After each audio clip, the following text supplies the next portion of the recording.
Hello साथियों, Bihar police की जो नई वैकेंसी देखने को मिल रही है लगभग 20,000 से ज्यादा। अच्छा, ये सारी बातें मैं क्यों बोल रहा हूँ सबसे पहले मैं आपको बता दूं, उसके बाद मैं आता हूं कि अपनी इस वाली वीडियो के मेन टॉपिक पर।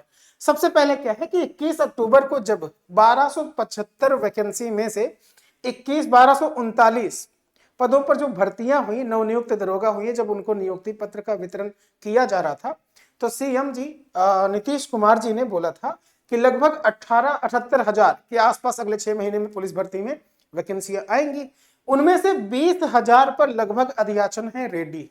उन 20,000 से प्लस थोड़ी सी जो ज्यादा वैकेंसीज हैं उनमें सबसे पहले जो अधियाचन आपको देखने को मिलेगा वो है दरोगा वाली पोस्ट का। क्यों? इसलिए इसलिए क्योंकि अभी 2139 जो कांस्टेबल का एग्जाम हुआ था, अभी उस पर फाइनल सिलेक्शंस दिए नहीं गए, उनका रिजल्ट जारी किया नहीं गया। तो सबसे पहले तो ये आएगा, उसके बाद में आपको कांस्टेबल की जो 14,000 के आसपास नई वैकेंसी है वो फिर से आप देखने को मिलेंगी। ड्राइवर की है 40,000, चालक ड्राइवर की, और जो स्टोनर यानी कि आशीलिपिक की है इनकी 305 वैकेंसी है अभी। उनमें से लगभग दरोगा की 2,000 के आसपास वैकेंसी आपको देखने को मिल रही है। जो नंबर ऑफ एग्जैक्ट बता ही देता हूं, 1800 कुछ वैकेंसी है 2000 में से, दरोगा वाली पोस्ट की। लेकिन इसको 2000 मान के चलिए क्योंकि अभी ये बढ़ेंगी। और अब ये जो अधियाचन जारी हुआ है, मतलब दिया गया है, जैसे ही इसकी आवेदन डेट आती है तो आपके पास में, अगर आप पिछला वाला एग्जाम देखो ना, तो आपके पास बहुत ही कम समय होता है तैयारी के लिए। नहीं यकीन होता तो अभी मैं वो भी बताता हूं कि कितना कम समय मिलता है आपको अपनी प्रिपरेशन करने का जब फॉर्म फिलअप होना शुरू होता है उसके बाद। ठीक है, तो इस 20,000 प्लस वैकेंसी में दरोगा की जो वैकेंसी है वो कितनी है? 2,000। इस छोटी सी वीडियो में बात करेंगे कि हम कैसे इसके लिए तैयार हों, यानी सिलेक्शन प्रोसेस क्या है, योग्यता क्या है, और आवेदन आपके कब से शुरू हो रहे हैं। ठीक है, तो इन पर अगर मैं आता हूं तो सबसे पहले मैं आपको बता दूं, देखिए एग्जाम का नाम क्या है? बिहार दरोगा सब इंस्पेक्टर एग्जाम 2024। पोस्ट होगी आपकी बिहार एग्जाम, बिहार दरोगा या फिर बिहार पुलिस दरोगा की। ये जो करवाता है उस बोर्ड का नाम है Bihar police subordinate selection commission, BPSSC के नाम से जाना जाता है। ये केवल पुलिस एग्जाम से ही करवाते हैं। इधर देखा जाए तो सिलेक्शन प्रोसेस क्या है आपका, 5 लेवल का है, जिसमें से 2 लेवल पर आपको क्या है, एग्जाम देना है रिटन। सारे एग्जाम्स ऑब्जेक्टिव टाइप्स क्वेश्चंस होंगे, 4-4 ऑप्शंस वाले। पहला आपका प्रीलिम्स एग्जाम है जो कि 100 क्वेश्चंस का होगा, 200 नंबर का होगा, एक एक सवाल 2-2 नंबर के होंगे। जब आप पहला क्वालिफाई कर लेते हैं तब आपका मेंस एग्जाम होगा। मेंस में 2 पेपर होंगे। ठीक है, जो यहाँ पे आपको दिख रहा है प्रीलिम्स, उसमें पेपर केवल एक होगा, और वही पेपर आपका कट ऑफ निश्चित कर देगा कि आप दूसरे वाले पे जाने वाले हो कि नहीं। यहाँ आपके 2 पेपर होंगे, एक पेपर 1 होगा जो कि होगा हिंदी का, और साथ ही साथ दूसरा वाला जो होगा पेपर 2 वो होगा जीएस का। अच्छा, ये जो पेपर 1 और 2 मैं लिख रहा हूं, तो पहले वाले पेपर 1 में जो सिलेबस है उसमें सारा कुछ है इकट्ठे, नंबर ऑफ क्वेश्चंस डिवाइड नहीं है कि यानी मैथ्स से कितने पूछेंगे, रीजनिंग से कितने पूछेंगे, ऐसा कुछ नहीं। मैथ्स, रीजनिंग, जीएस सब है, हिंदी भी है। पेपर 2 में यहाँ जीएस है, हिंदी में केवल पेपर 1 सिर्फ हिंदी का होगा, 100 क्वेश्चन 200 नंबर का। अब कोई अगर ये कहे कि सर जी इसके बजाय हम इंग्लिश लेना चाहते हैं, तो नहीं है, ठीक है, हिंदी ही है। दूसरा जो एग्जाम होगा, दूसरा वाला पेपर जो होगा मेंस में, वो रहेगा जीएस का, और उसमें फिर से आपके सारे सब्जेक्ट्स यानी कि हिंदी को छोड़ करके बाकी सारा सब्जेक्ट।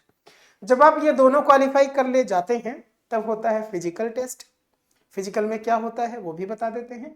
मेडिकल टेस्ट इसके बाद में होता है। देन होता है डॉक्यूमेंट वेरिफिकेशन, जो आपका ग्रेजुएशन का है या रिजर्वेशन के लिए जो डॉक्यूमेंट्स लगा रहे हैं उन सब का। अब कोई पूछे सर जी इसके बाद क्या है, तो इसके बाद सिलेक्शन मिल जाना है, नौकरी करिए अपना बढ़िया से। तो ये है प्रोसेस आपका सिलेक्शन का। लेकिन इसमें से अगर हम बात करते हैं कि योग्यता क्या होनी चाहिए, कौन कौन लोग फॉर्म फिल कर सकते हैं, तो फॉर्म फिल करने के लिए आपको बस ग्रेजुएट होना चाहिए। किसी भी स्ट्रीम से हैं आप, बीए कर रखे हैं, बीएससी कर रखे हैं, इंजीनियरिंग कर रखे हैं, कोई इससे फर्क नहीं पड़ता है। और इससे भी नहीं पड़ता है कि आपके ग्रेजुएशन में कितने परसेंट नंबर थे। ठीक है, तो किसी भी परसेंट से पास हो, ग्रेजुएट हो। दूसरी चीज, एज जो लिमिट मांगी गई है, जो एज क्राइटेरिया है वो है, अगर आप अनरिजर्व कैटेगरी से हैं यानी कि सामान्य वर्ग से हैं तो 20 वर्ष आपकी मिनिमम है, मैक्सिमम है 37 वर्ष।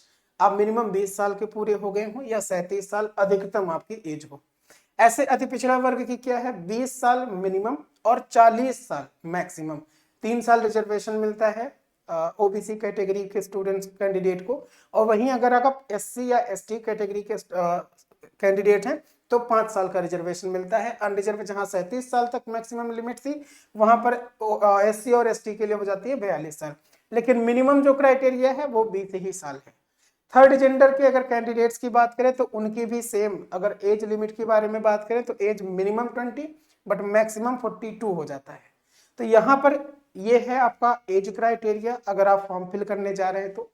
और अगर हम बात करते हैं शारीरिक मापदंड की कि फिजिकल में क्या क्या आपके पास में किन किन योग्यताओं को मांगा गया है, तो देखिए जो हाइट होनी चाहिए अनरिजर्व के कैंडिडेट की, सामान्य वर्ग का कोई भी अभ्यर्थी हो तो उसकी हाइट 165 सेंटीमीटर मिनिमम होनी चाहिए।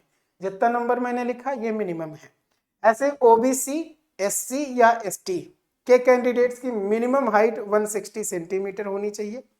ये जो दोनों बातें ऊपर लिखी हैं 165 सेंटीमीटर 160 सेंटीमीटर, ये सिर्फ पुरुष अभ्यर्थियों के लिए है, यानी मेल कैंडिडेट के लिए। वहीं पर अगर फीमेल कैंडिडेट के बारे में बात करें सभी कैटेगरी को मिला करके, ऑल कैटेगरी, चाहे OBC है, चाहे SC SC है, SC ST और चाहे अनरिजर्व का, तो सभी कैटेगरी में अगर महिला अभ्यर्थी हैं तो 155 सेंटीमीटर मिनिमम हाइट उनकी होनी चाहिए। ठीक है। अगर हम बात करें चेस्ट की तो चाहे अनरिजर्व कैटेगरी का कैंडिडेट हो, चाहे मतलब सामान्य वर्ग और चाहे अति पिछड़ा वर्ग या पिछड़ा वर्ग का कैंडिडेट हो, 81 सेंटीमीटर मिनिमम सीना होना चाहिए और 86 सेंटीमीटर क्या है फुलाव के साथ। ये जो 86 है वो मिनिमम नहीं है, आप ऐसे समझिए कि 81 सेंटीमीटर मतलब ये ना समझ लो कि ये मैक्सिमम हो गया। 81 से 86, 86 के ऊपर 90 होगा तो हम नहीं जा पाएंगे। 81 सेंटीमीटर मिनिमम है, यानी इससे कम 80, 79 ऐसा सेंटीमीटर सीना होता है तो आप एलिजिबल नहीं है इस वाले वैकेंसी में। 81 सेंटीमीटर मिनिमम क्या होना चाहिए चेस्ट, साथ ही साथ मिनिमम जो फुलाव है यानी कि सांस भर के जो फुलाना है सीना वो आपका होना चाहिए 5 सेंटीमीटर। तो इसीलिए 81 है ये, तो यानी फुलाव के साथ 86 हो गया। अगर किसी का सीना 88 है 88 तो 5 सेंटीमीटर फुलाव के साथ कितना हो जाना चाहिए 93, तो वो 93, जहां 86 है वहां 93 समझना। मिनिमम 81 है। अगर SC और ST कैटेगरी के कैंडिडेट्स हैं तो 79 मतलब कि केवल 2 सेंटीमीटर कमी हो और मिनिमम इतना हो तो उनका भी इसमें चयन हो सकता है। फीमेल कैंडिडेट का चेस्ट मतलब फीमेल कैंडिडेट का सीना नहीं मापा जाता तो उनके लिए कोई क्राइटेरिया ऐसा नहीं है। किन्नर, हिजड़ा या ट्रांसजेंडर जब जिनको हम लोग थर्ड जेंडर के नाम से जानते हैं, उनके लिए जो ये फिजिकल है मापदंड, चाहे हाइट हो चाहे चेस्ट हो, वो पूरा का पूरा जो OBC की फीमेल महिलाओं के लिए होता है सेम वैसा है। यानी महिला कैंडिडेट के लिए क्या 155 सेंटीमीटर कैटेगरी 155 सेंटीमीटर हाइट होनी चाहिए। अब इनके साथ और क्या है, हम आप सोच रहे होंगे कि सेम OBC फीमेल के जैसा, तो इसमें तो केवल हाइट वाली बात है, लिख देते 155। होता क्या है कि यहाँ पर जो सभी कैटेगरी की महिलाएं हैं उनका वेट भी देखा जाता है और वेट 48 kg मतलब 48 किलोग्राम मिनिमम होना चाहिए। ठीक है, तो ये रही आपकी योग्यता अगर आप इस वैकेंसी में फॉर्म फिल करना चाहते हैं तो। अब रही आखिरी बात कि आवेदन कब से होने शुरू होंगे, इसका सबको इंतजार है इस वाली वैकेंसी का। तो इतनी सारी वैकेंसी है, जब आपको ये पता चल गया है कि भाई 20,000 वैकेंसी में से 2,000 आपके ये आने हैं, ठीक है, और इन 2,000 इन सभी वैकेंसीज में सिलेक्शन का प्रोसेस ये है, अब केवल पढ़ना शुरू करना है। तो ये तो पता होना चाहिए ना कि आवेदन कब से शुरू हो रहे हैं। तो देखिए अभी 4 विधानसभाओं के उपचुनाव होने हैं और उनकी जो मतगणना होगी वो होगी 23 नवंबर। तो 23 नवंबर को मतगणना होगी, यानी कि जो आवेदन है वो अभी तो नहीं आने वाले। 23 नवंबर को फिलहाल तो आयोग चाहे तो चुनाव आयोग से बात करके जारी कर सकते हैं अधियाचन भेजा जा चुका है पुलिस भर्ती बोर्ड की तरफ से। तो हम कह सकते हैं कि जो आपका आवेदन होने वाला है ये वाला, इस बार जो आवेदन आपका आएगा मतलब फॉर्म फिलअप होना शुरू होगा, वो या तो होगा नवंबर के लास्ट में और या फिर दिसंबर के फर्स्ट वीक। तो ये चीज मान के चलिए कि आपके पास में ज्यादा समय तो नहीं है, क्या समझ रहे हैं, ज्यादा समय नहीं है, या तो लास्ट वीक आएगा नवंबर के या तो फर्स्ट वीक दिसंबर में। ज्यादा समय इसलिए नहीं बोल रहा हूं क्योंकि लास्ट टाइम जब 2023 की वैकेंसी आई थी, अगर आपको याद हो, तो जैसे ही फॉर्म फिलअप होना खत्म हुआ था उसके अगले महीने एग्जाम लगा था। 17 तारीख को एग्जाम था और तुरंत 13 और 17 और अगले महीने की 25 को रिजल्ट आ गया था। फिर से तुरंत अगले महीने, मतलब एक एक महीने के गैप पे था, मेंस का एग्जाम हुआ, फिर से अगले महीने में रिजल्ट। तो बिहार में हम ये बात कहेंगे कि बिहार में सारे एग्जाम, चाहे टीचिंग को लेकर के देखो, चाहे किसी और एग्जाम को लेकर के देखो, बहुत फास्ट काम हो रहे हैं और बहुत तेजी से नौकरियां दी जा रही हैं।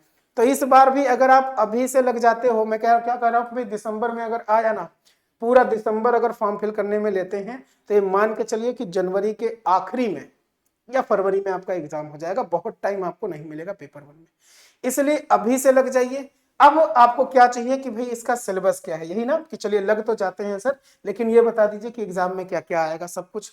तो चलिए फटाक से उस वाली वीडियो पर आ जाते हैं। एक और छोटी सी वीडियो मैंने आपके लिए बना रखी है जिसमें हम आपको बताने वाले हैं कि प्रीलिम्स एग्जाम में क्या क्या आएगा, मेंस एग्जाम में क्या क्या आएगा, यानी पूरा पाठ्यक्रम क्या है, और पिछले वर्षों के जो कट ऑफ हैं उनको देखते हुए आपकी प्लानिंग क्या होनी चाहिए। ठीक है, सो इस वाली वीडियो में इतना ही। Thanks to all of you. जय हिंद।